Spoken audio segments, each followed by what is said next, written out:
Varicose veins కి సరైన చికిత్స కోసం సంప్రదించండి ఎవిస్ హాస్పిటల్. నమస్కారం, వెల్కమ్ టు సుమన్ టీవీ. నేను గీతాంజలి. 2025వ సంవత్సరం వచ్చేసింది. మరి ద్వాదశ రాశుల్లో జన్మించిన వారి జాతక ఫలితాలు ఏ విధంగా ఉండబోతున్నాయి? మెరుగైన ఫలితాల కొరకు ఎటువంటి పరిహారాలు వారు చేసుకోవాలి?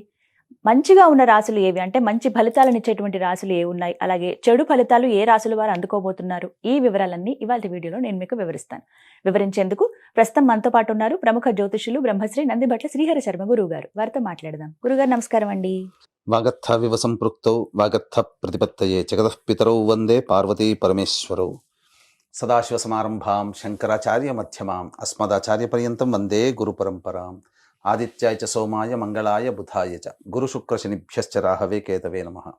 శృంగేరి జగద్గురు పీఠాధిపతులకి, కంచి పీఠాధిపతులకి నమస్కారములు తెలియచేసుకుంటూ కార్యక్రమాన్ని ప్రారంభిద్దాం. వీక్షించేటువంటి సుమన్ టీవీ ప్రేక్షకులకి గమనిక, ఇప్పుడు మనం చెప్పుకోబోయేటువంటి రాశి ఫలాలు ఏవైతే ఉన్నాయో అవన్నీ కూడా ఆంగ్ల నూతన సంవత్సర గమనాన్ని దృష్టిలో పెట్టుకుని జనవరి 1వ తారీఖు నుంచి డిసెంబర్ 31వ తారీఖు వరకు మాత్రమే ఉన్నటువంటి గ్రహాల స్థితిగతులను బట్టి వివిధ రాశుల వారికి ఏ విధంగా ఉండబోతుందో తెలుసుకుందాం. మనకు సాంప్రదాయానుసారంగా వచ్చేటువంటి ఉగాది నుంచి ప్రారంభమయ్యేటువంటి రాశి ఫలితాలని, అనగా వచ్చే విశ్వావసునామ సంవత్సరానికి సంబంధించి ఉగాది ప్రారంభమయ్యడానికి అంటే ముందుగా మళ్ళీ ఆ యొక్క ఉగాది సందర్భంగా మళ్ళీ వివిధ రాశుల వారికి సంబంధించి రాశుల ఫలితాలు ఇవ్వడానికి ప్రయత్నం చేస్తాను. కాబట్టి ఇటువంటి దాంట్లో ప్రపంచమంతా అంగీకరిస్తున్నటువంటిది 2025 నూతన సంవత్సరం. అదేవిధంగా మనము కూడా ఆంగ్ల నూతన సంవత్సరం అనేటువంటి భావనతో ఈ యొక్క కార్యక్రమం చేస్తున్నాం. అదే ఉగాది నాడైతే మార్చి 29వ తారీఖు నుంచి మళ్ళీ 2026-28 వరకు ఉండేటువంటి గమనం వరకు ఉండేది చెప్పేటువంటిది. అవి మనం మరియు వీడియోలో తెలియజేసుకుందాం. అదే అడగబోతున్నాను గురుగారు. అంటే సాధారణంగా ఒకటే ప్రశ్న అడుగుతారు, ఉగాది కదా అసలు చెప్పాలి జాతక ఫలితాలు అనేవి, ఈ లోపు ఏంటి అంటే ఒక సాంప్రదాయంగా అది కొనసాగిపోతుంది. అంటే మనకేమని చెప్పబడింది అంటే, ధర్మం ఏం చెప్పబడింది శాస్త్రంలో అంటేనమ్మా, ప్రపంచమంతా ఏది ఒక విషయం గురించి ఒక తాటి మీద ఉంటుందో అది ధర్మమే కూర్చుంటుంది, శాస్త్రమే కూర్చుంటుంది. ఇక మరి ద్వాదశ రాశుల వారి జాతక ఫలితాలు తెలుసుకుందాం. ముందుగా గ్రహస్థితులు ఏ విధంగా ఉన్నాయో తెలియచేస్తారా? జనవరి 1, 2025 నుంచి. ఇక గ్రహస్థితిలో గనక గమనించుకున్నట్లయితే ముఖ్యంగా గురువు 9th మే వరకు కూడాను ఈ వృషభ రాశిలో సంచారం చేస్తున్నాడు. 9th మే నుంచి మిథున రాశిలోకి సంచారం, 9th మే నుంచి సెప్టెంబర్ 27వ తారీఖు వరకు.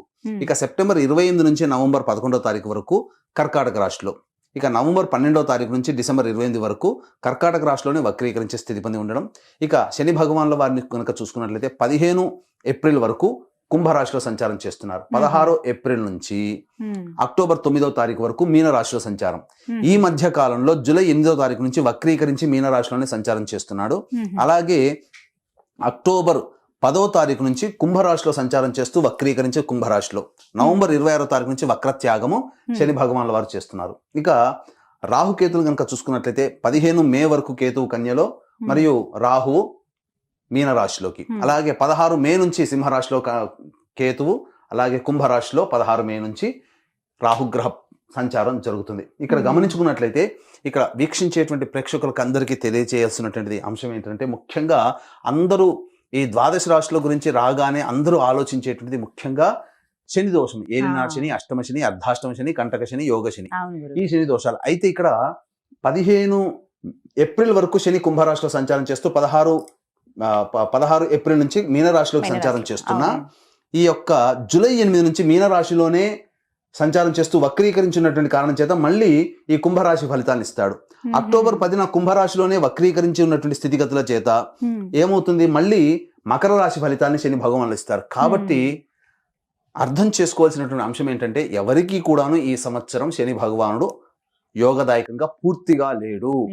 12 రాశుల వారికి అష్టమ శని, అర్ధాష్టమ శని, కంటక శని, యోగ శని, దాంపత్య శని, ఈ రాశుల ఈ యొక్క దోషాల శని దోషాలు ఏదో ఒక సందర్భంలో కొన్ని నెలల పాటు అందరూ రాశుల వారు అనుభవించాల్సిందే తప్ప ఇక్కడ ప్రత్యామ్నాయము లేదు. కాబట్టి ఇక కుంభరాశి వారికి ఏలినాటి శని వెళ్ళిపోతుందని సంతోషం కానీ, ఈ యొక్క సంబంధించి మకర రాశి వారికి ఏలినాటి శని వెళ్ళిపోతుందని సంతోషం కానీ, లేకపోతే కర్కాటక రాశి వారికి అష్టమ శని దోషం పోతుందని కానీ భావించాల్సిన అవసరం లేదు. వృశ్చిక రాశి వారికి అర్ధాష్టమ శని దోషం పోతుందని కూడా భావించాల్సిన అవసరం లేదు. ఎందుకంటే శని మళ్ళీ రుజుమార్గంలో వెళ్ళి మళ్ళీ వక్ర మార్గం చేత వక్రగతిన సంచారం చేస్తున్నటువంటి కారణం చేత 12 రాశులు శని ప్రభావానికి గురవుతాయి. కాబట్టి ఈ సంవత్సరం అన్ని రాశుల వారు శని దోష పరిహారములు ఖచ్చితంగా చేసుకోవలసినదే, అందులో సందేహం లేదు. గ్రహస్థితులు అయితే ఈ విధంగా ఉన్నాయి. గురుగారు, గ్రహస్థితులు ఏ విధంగా ఉన్నాయో తెలియచేశారు. మరి ద్వాదశ రాశుల్లో 4వదైనటువంటి కర్కాటక రాశి వారి జాతక ఫలితాలు ఏ విధంగా ఉన్నాయో తెలియచేస్తారా? ఈ యొక్క కర్కాటక రాశిలో జన్మించినటువంటి వారికి 2025 సంవత్సరంలో జనవరి 1వ తారీఖు నుంచి డిసెంబర్ 31వ తారీఖు వరకు ఏ రంగాల్లో ఎటువంటి స్థితిగతులు ఉంటాయి, మంచి చెడు గురించి తెలియజేసుకుందాం. ముఖ్యంగా గమనించుకున్నట్లయితే కర్కాటక రాశి వారికి ప్రధానంగా శని ప్రభావము మరియు గురుగ్రహ ప్రభావము అంత అనుకూలంగా లేదు.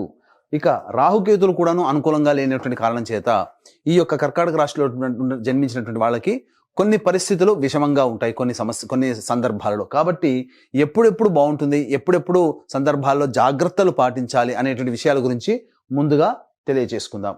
ఇక ముఖ్యంగా గమనించుకున్నట్లయితే గురువు గారు ఈ కర్కాటక రాశి వారికి 9 మే వరకు లాభస్థానంలో సంచారం చేస్తున్నారు. కావున అద్భుతమైనటువంటి యోగదాయకమైనటువంటి కాలంగా చెప్పవచ్చు. ఎందుకనంటే గురువు యోగాన్ని కలగచేస్తున్నాడు. ప్రధానంగా మార్చి వరకు కూడాను వక్రీకరించినటువంటి స్థితిగతులు, దశమ లాభస్థాన గురుగ్రహ ఫలితాలు 9 మే వరకు కర్కాటక రాశి వారు పొందుతారు. తద్వారా అనుకున్నటువంటి పనులలో విజయాన్ని పొందుతారు. గురుతర బాధ్యతలు పెరుగుతాయి. అన్ని విధాలుగా మంచి జరుగుతుంది. అయితే ఈ మే 9 నుంచి సెప్టెంబర్ 27 మధ్య కాలంలో మిథున రాశిలో సంచారం చేస్తున్నటువంటి ఈ కారణం చేత ఎక్కువగా కొన్ని ప్రయత్నాల్లో ఆటంకాలు అనేటువంటివి వస్తాయి. అలాగే ప్రశాంతత లోపిస్తుంది ఈ మధ్యకాలంలో. ఇక ముఖ్యంగా ఖర్చులు పెరుగుతాయి. కానీ ఆ ఖర్చులు దేవతా సంబంధమైన ఖర్చులు లేదా సమాజానికి ఉపయోగపడేటువంటి సేవా ఖర్చులు ఎక్కువగా చేస్తారు. ఇక గమనించుకున్నట్లయితే సెప్టెంబర్ 28 నుంచి నవంబర్ 11 మధ్యకాలంలో ఈ యొక్క సంబంధించినటువంటి సమయంలో కర్కాటక రాశి వారికి ప్రధానంగా ఓవర్ వెయిట్ అయ్యేటువంటి ఒబేసిటీ ప్రాబ్లమ్స్ పెరుగుతాయి. మనస్సు చికాకుగా ఉండడము, ప్రతి పనులలో కొంత ఇబ్బందికర పరిస్థితులు ఉండడం. అయితే ఇక్కడ ప్రధానంగా మే 9వ తారీఖు వరకు వివాహం కావాల్సినటువంటి అబ్బాయిలకి అమ్మాయిలకి యోగదాయకమైనటువంటి ఫలితము, వివాహాలు నిశ్చయమవుతాయి. మళ్ళీ అటువంటి పరిస్థితి ఎప్పుడు వస్తుంది? సెప్టెంబర్ 28 నుంచి నవంబర్ 11 మధ్యకాలంలో కూడా వివాహాలు నిశ్చయమవుతాయని చెప్పవచ్చు. అన్నిటికంటే ప్రధానంగా ఈ రాశిలో జన్మించినటువంటి విద్యార్థులు ఎవరైతే ఉంటారో గురుగ్రహ ప్రభావం వలన కొంత జ్ఞాపక శక్తి తక్కువగా ఉండడము, అలాగే ఈ పరీక్షలలో ఏవైతే ఉంటాయో ఎక్కువగా శ్రమ కోరిస్తే తప్ప ఎక్కువ ఉత్తీర్ణత శాతాన్ని పొందలేకపోవడము, విదేశీయానానికి సంబంధించే ప్రయత్నం మాత్రం ఈ యొక్క రాశి వారికి సెప్టెంబర్ 28 నుంచి నవంబర్ 11 మధ్య కాలంలో విదేశంలో స్థిరపడేటువంటి అవకాశాలు గోచరమవుతున్నాయి. అనగా విదేశీయానం జరుగుతుంది. ఇక ముఖ్యంగా గమనించుకున్నట్లయితే నవంబర్ 12 నుంచి డిసెంబర్ 28 వరకు మళ్ళీ కొంత చికాకులతో కూడుకున్నటువంటి ఖర్చులు అధికంగా ఉంటాయి. అయితే ఇక్కడ కర్కాటక రాశి వారికి 15 ఏప్రిల్ వరకు శని కుంభరాశిలో సంచారం చేస్తూ 15 ఏప్రిల్ వరకు కూడాను అష్టమ శని దోష ప్రభావాన్ని గురవుతూ ఉంటుంటారు. కానీ 16 ఏప్రిల్ నుంచి కుంభరాశి నుంచి మీనరాశిలోకి ఎప్పుడైతే మారుతారో అమ్మయ్య ఇక శని దోషం అంటూ ఇంకా ఏమీ లేదు, హ్యాపీగా ఉండవచ్చని కర్కాటక రాశి వారు భావిస్తున్నారేమో. కానీ ఇక్కడే ట్విస్ట్ ఉందండి. ఎందుకనంటే జూలై 8వ తారీఖు నుంచి వక్రించినటువంటి శని ప్రభావం వలన మళ్ళీ అష్టమ శని దోష ప్రభావాన్ని పొందుతారు. జూలై 8 నుంచి ఎప్పటి వరకు? అక్టోబర్ 10 వరకు. ఇక అక్టోబర్ 10 నుంచి వక్రించినటువంటి శని కుంభరాశిలో ప్రవేశం చేస్తూ మళ్ళీ సప్తమ శని దోష ప్రభావాన్ని ఇస్తున్నాడు. ఇది ప్రధానమైనటువంటి కాలం. అందుకనే చెప్పాను అక్టోబర్ 10 నుంచి నవంబర్ 26 మధ్యకాలం, సెప్టెంబర్ 28 నుంచి నవంబర్ 11 మధ్యకాలంలో ఈ యొక్క సంబంధించినటువంటి జన్మించినటువంటి స్త్రీ పురుషులకి వివాహ యోగ్యతలు కలిగే అవకాశాలు గోచరమవుతున్నాయి. గురుశనులు అనుకూలంగా ఉంటున్నారు. ఇది ప్రధానంగా గుర్తు తెచ్చుకోవాల్సింది. అష్టమ శని దోష ప్రభావం పోయింది అనుకున్నటువంటి సమయంలో జూలై 8 నుంచి అక్టోబర్ 10వ తారీఖు వరకు. కాబట్టి జూలై అంటే ఆగస్టు, సెప్టెంబర్, అక్టోబర్ 3 నెలలు 92 రోజుల పాటు అష్టమ శని దోష ప్రభావాన్ని మళ్ళీ ఈ యొక్క కర్కాటక రాశి వారు గమనించుకుంటే మొత్తం చూసుకున్నట్లయితే 15 ఏప్రిల్ అనగా దగ్గర జనవరి, ఫిబ్రవరి, మార్చి 3 నెలలు 15 అంటే 9 + 90 + 15 105 రోజులు, మళ్ళీ 90 రోజులు 92 రోజులు మొత్తం కలిపితే 197 రోజులు మళ్ళీ కర్కాటక రాశి వారు అష్టమ శని దోష ప్రభావానికే గురవుతున్నారు. 2 సంవత్సరాల నుంచి పడుతున్నటువంటి ఇబ్బందులు ఎలా ఉంటాయో దాదాపుగా 365 రోజుల్లో దాదాపు 200 రోజుల పాటు వేసుకోండి, అంటే సగం ఖచ్చితంగా మళ్ళీ అష్టమ శని దోష ప్రభావానికి గురవుతున్నారు. కాబట్టి దైవానుగ్రహాన్ని పొందే ప్రయత్నం చేయండి. ముఖ్యంగా ఈ యొక్క సంబంధించినటువంటి restaurant business, super market business, general store business, road side పండ్ల వ్యాపారస్తులు, అలాగే కుకింగ్ సంబంధించినటువంటి వ్యాపారస్తులు, ఎడ్యుకేషనల్ ఇన్స్టిట్యూషన్ నడిపేటువంటి వాళ్ళు, జ్యువెలరీ రంగంలో ఉన్నటువంటి వాళ్ళు, అలాగే ఈ సంబంధించినటువంటి పూజా స్టోర్స్ మరియు తీర్థయాత్రలు చేసేటువంటి వాళ్ళందరూ కూడాను, తీర్థయాత్రలు నడిపేటువంటి వాళ్ళందరూ కూడాను యోగదాయకమైనటువంటి పరిస్థితులు ఉంటాయి. పెద్దగా లాభాలు అనేటువంటివి ఉండవు, కానీ మంచి స్థితిగతుల్లో ఉంటారని చెప్పవచ్చు. ఇక ఈ తోలు చర్మ సంబంధించినటువంటి వ్యాపారస్తులు, స్టీల్ వ్యాపారస్తులు, అలాగే ఎడిబుల్ ఆయిల్స్ రంగంలో ఉన్నటువంటి వాళ్ళకందరికీ కూడాను సాధారణమైనటువంటి ఫలితాలు కలుగుతాయి తప్ప, ఎందుకంటే అష్టమ శని దోష ప్రభావం మళ్ళీ కొంత ఉంటుంది. అయితే విదేశీ యానం, విదేశీ సంబంధించినటువంటి అన్ని కూడాను గమనించుకున్నట్లయితే 16 ఏప్రిల్ నుంచి జూలై 8 మధ్య కాలంలో విదేశీ యానం చేయడానికి సంపూర్ణమైనటువంటి అవకాశము, మళ్ళీ ఈ సెప్టెంబర్ 20 నుంచి నవంబర్ 11 మధ్య కాలంలో కూడా విదేశీ యానానికి అనుకూలమైనటువంటి సమయంగా చెప్పవచ్చు. అయితే ఈ యొక్క రాశిలో జన్మించినటువంటి ఉద్యోగస్తులు, కేంద్ర రాష్ట్ర ప్రభుత్వ ఉద్యోగస్తులు ఎవరైతే ఉంటారో సాధారణమైనటువంటి ప్రమోషన్సే ఉంటాయి. బదిలీలకు సంబంధించి చేసే ప్రయత్నాలు కష్టంతో కూడుకొని బాగా ప్రయత్నం చేసి దైవానుగ్రహం పొందితే తప్ప కోరుకున్న చోటికి బదిలీలు పొందే అవకాశం ఉండదు. ఉద్యోగస్తులైతే ప్రధానంగా కొన్ని సమయాల్లో నిరుద్యోగస్తులకి ఉద్యోగం లభించి తీరుతుంది. అయితే ఉద్యోగం మార్చిన తర్వాత కూడా మళ్ళీ ఎందుకు ఉద్యోగంలో ఉన్నామా అనే కొన్ని ఇబ్బందికర పరిస్థితులు ఉంటాయి. కాబట్టి మొక్కవోని ధైర్యంతో, లౌక్యంతో ఎదుటి వాళ్ళని మెప్పిస్తూ మీరు కనుక ముందు సాగినట్లయితే ఈ 2025 సంవత్సరంలో ప్రైవేట్ రంగంలో ఉన్నటువంటి వారికి కూడా ఉద్యోగ భద్రత అనేటువంటిది ఉంటుంది. అయితే గమనించుకున్నట్లయితే ఫిబ్రవరి 11 నుంచి మార్చి 13 మధ్య కాలంలో ఈ యొక్క కర్కాటక రాశిలో జన్మించినటువంటి వారికి ఉద్యోగంలో చికాకులు ఎక్కువగా ఉంటాయి. ముఖ్యంగా ఉద్యోగ మార్పుని కోరుకుంటారు. అయితే ఏప్రిల్ 12 నుంచి జూన్ 13 తారీఖు వరకు ఉన్నటువంటి కాలము ఉద్యోగంలో నూతన ఉద్యోగ మార్పుకి కానీ లేదా ప్రమోషన్స్తో కూడుకున్నటువంటి ఉద్యోగం లభించడం అనేటువంటిది ఉంటుంది. ఈ కారణం చేత ఈ ఏప్రిల్ 12వ తారీఖు నుంచి జూన్ 13వ తారీఖు ఉన్నటువంటి కాలం మీకు ప్రమోషన్స్, ఉద్యోగ భద్రత, నిరుద్యోగస్తులకి ఉద్యోగం లభించడం జరుగుతుంది. అయితే వెంటనే జూన్ 14 నుంచి జూలై 14 మధ్య కాలంలో ఈ సంబంధించినటువంటి కర్కాటక రాశిలో జన్మించినటువంటి వారికి ఆ చేస్తున్నటువంటి ఉద్యోగంలో బాధ్యతలు సరిగ్గా నిర్వర్తించలేకపోవడం ఒకంత ఆందోళన గురి చేసేటువంటి సంఘటనలు ఒక నెల పాటు ఉంటాయి. కాబట్టి ఎట్టి పరిస్థితుల్లో ఉద్యోగం విడనాడాలనేటువంటి ఆలోచనని మర్చిపోండి. సాహసంతో, ధైర్యంతో ముందడుగు వేయండి. ఇక గమనించుకున్నట్లయితే మళ్ళీ ఇలాంటి పరిస్థితి సెప్టెంబర్ 16 తారీఖు నుంచి అక్టోబర్ 15 తారీఖు వరకు ఉన్నటువంటి సమయం కూడా మంచి ఉద్యోగం లభించడానికి అనుకూలమైన సమయం, ఈ చెప్పబడినటువంటి సమయం. ఇక ఈ యొక్క కర్కాటక రాశిలో జన్మించినటువంటి రాజకీయ రంగంలో ఉన్నటువంటి ప్రముఖులకి కొంత ఇబ్బందికర పరిస్థితులు అనేటువంటి తలెత్తుతాయి. పెద్దల ఆశీర్వచనం కానీ, అలాగే ఈ యొక్క ప్రజల ఆదరణ, అండదండలు సరిగ్గా లేకపోవడం వల్ల సాధారణమైనటువంటి జీవనాన్ని ఈ యొక్క రాజకీయ నాయకులు పొందుతారు. ఆశించినటువంటి పదవి లభించకపోవడం వల్ల కొంత నిరాశ పొందేటువంటి అవకాశాలు గోచరమవుతున్నాయి.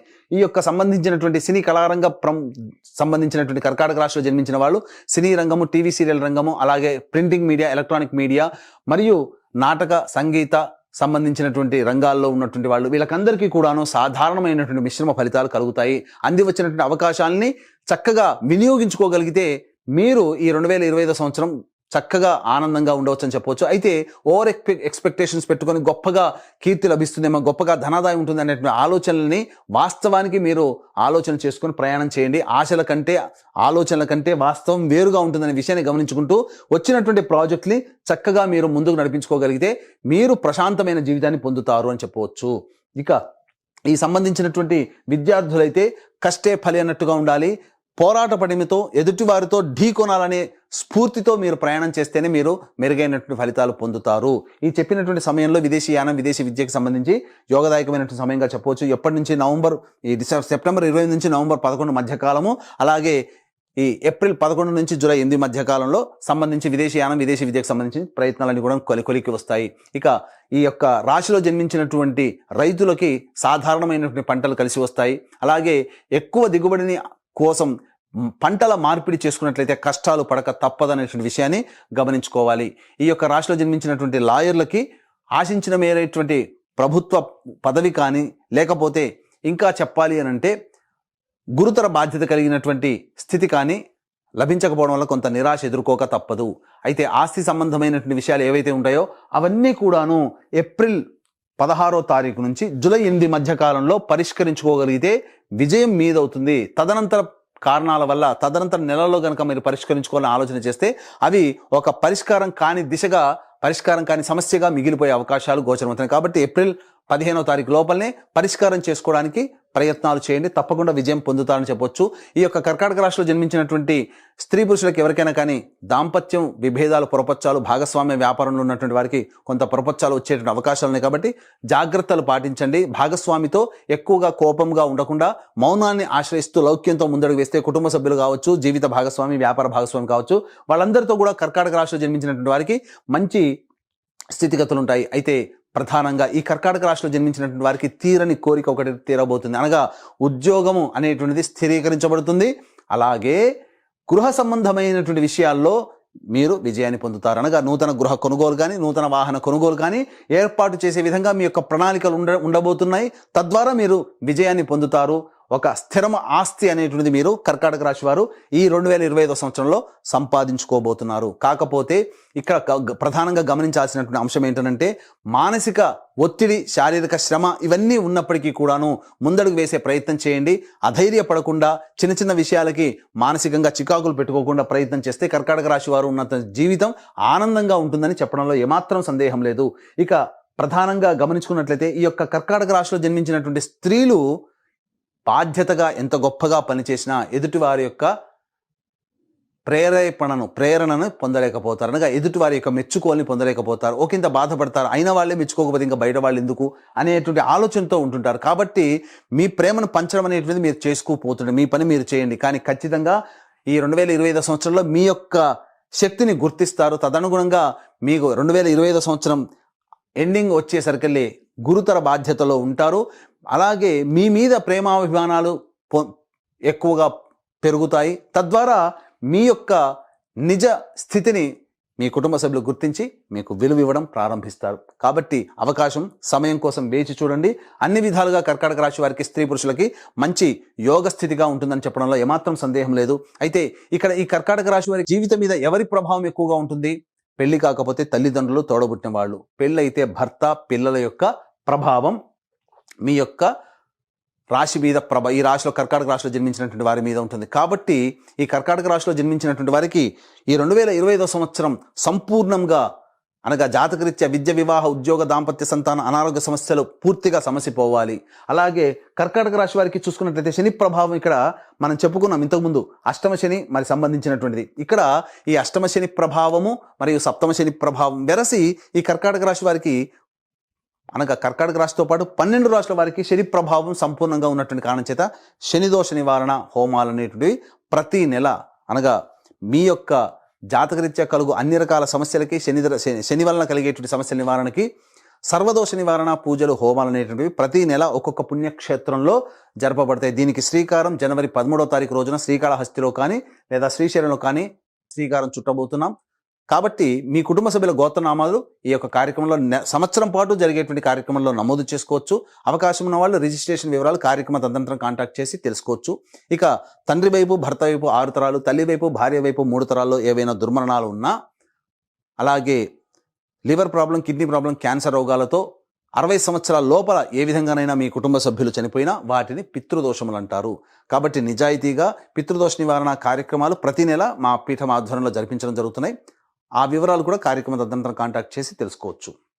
గురుగారు, మరి వీరు మెరుగైన ఫలితాలు పొందాలంటే గనక కర్కాటక రాశి వారు ఎటువంటి పరిహారాలు చేసుకోవాలంటారు? గమనించుకున్నట్లయితే ఈ యొక్క కర్కాటక రాశిలో జన్మించినటువంటి వారు ఎటువంటి పరిహారాలు పాటించాలి? ముఖ్యంగా వీలు కుదిరినప్పుడల్లా శివాలయానికి చేరుకొని శివాలయంలో ఉన్నటువంటి నవగ్రహాల చుట్టూ శివాయ నమః అంటూ 27 ప్రదక్షిణలు చేసి, ముఖ్యంగా శనివారం నాడు చేయండి. తైలాభిషేకం శనికి సమర్పించండి, తైలాభిషేకం చేయండి. అలాగే శివాలయంలో అర్చనాభిషేకాదులు జరిపించుకోండి. ఈ విధంగా చేసుకున్నట్లయితే తప్పకుండా మీకున్నటువంటి సమస్యలు పరిష్కారం అవుతాయి. ఇక ఈ సమస్యలు ఎక్కువగా ఉన్నాయి, చెప్పబడినటువంటి కంటే విభిన్నంగా మీ జీవితం ఉంది అనంటే మీ యొక్క జన్మ జాతకంలోని నడుస్తున్నటువంటి గ్రహ దశాంతర్దశల ప్రభావాలు. కావున దగ్గరలోని మంచి ఉపాసనా పరులైనటువంటి జ్యోతిషుల్ని సంప్రదించి వారి సలహాలు, సూచనలు పాటించి మెరుగైన జీవితాన్ని పొందుతారని ఆశిస్తూ సర్వం శ్రీ ఉమామహేశ్వర పరబ్రహ్మార్పణమస్తు. చాలా చక్కగా వివరించారండి. నమస్కారం.